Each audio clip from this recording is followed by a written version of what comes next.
friends! Today we're going to finish reading My Papi Has a Motorcycle, and then I have some questions on the website and on the schedule that you can work through that have to do with this story. So let's keep reading.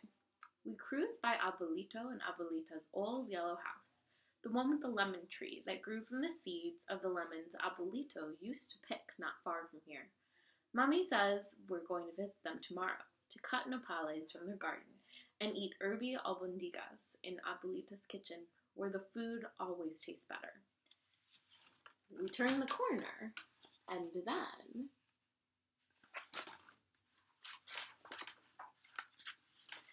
the dogs behind the fences go wild. Frankie, the Lopez's labradoodle, escapes from her yard and runs after us. Mercedes Lopez, the fastest runner in our class, races after her.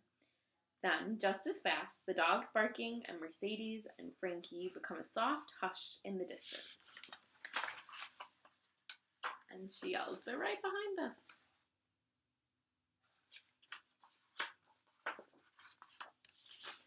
We ride towards the new homes, replacing the last of the citrus groves. The painters, drywallers, and floor layers all greet us, but we can barely hear their words amid the sounds of hammers and air compressors. Even in all that noise, my Papi's voice touches everything.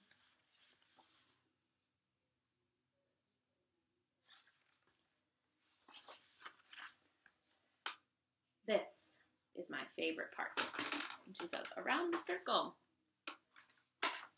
On Grand Boulevard, we lean into the curve of the street.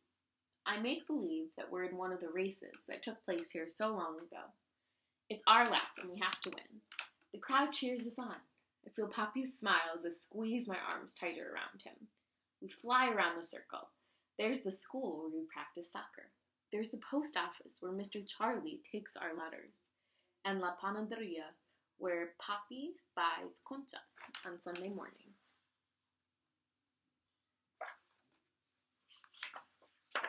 And she's saying, "Vamos, Papi, faster, faster." And then all the people on the sidelines are saying, "Go, Daisy."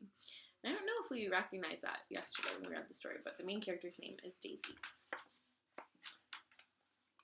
Here it is, all our beautiful city. My eyes try to catch everything, but the colors of houses blend into one another. Red, blue, green, orange, pink.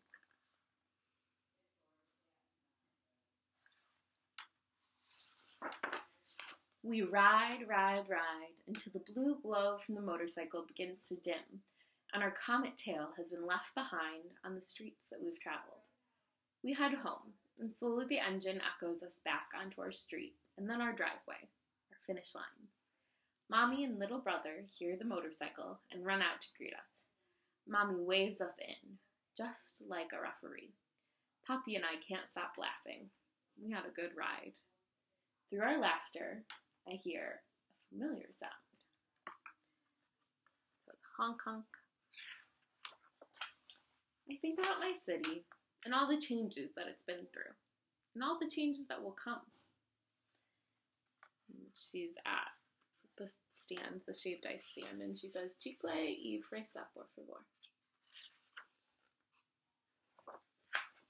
But I know that here in our little house, there are things that will always stay the same.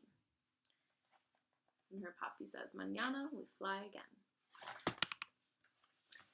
And then there's this author's note here that I want to read to you, and you can stop the video here and answer the questions, or you can listen to the author's note if you'd like.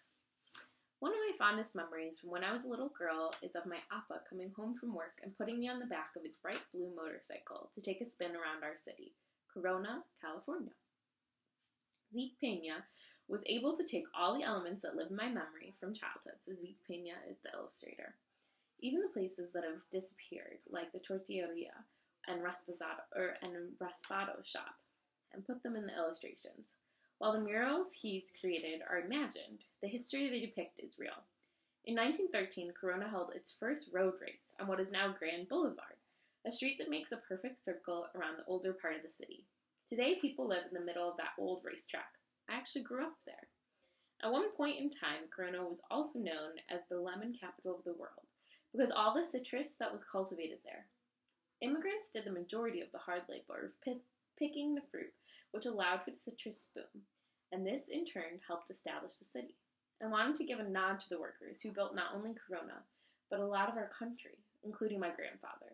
History and change are always on my mind. Who are the people who build our cities and form our communities? Who are the people who get streets named after them? And who are the people who lay the asphalt? I think these are important questions, and ones I've thought about since I was a kid, and more so as an adult. Ultimately, this book is a love letter to both my father, who showed me different ways of experiencing home, and to Corona, California, a city that will always be a part of me. I really like that author's note.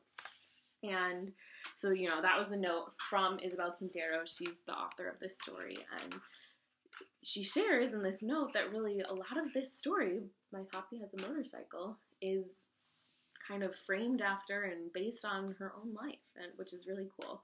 And so she took elements of her own experiences as a child growing up in California and put them into this book, which I think makes it extra special.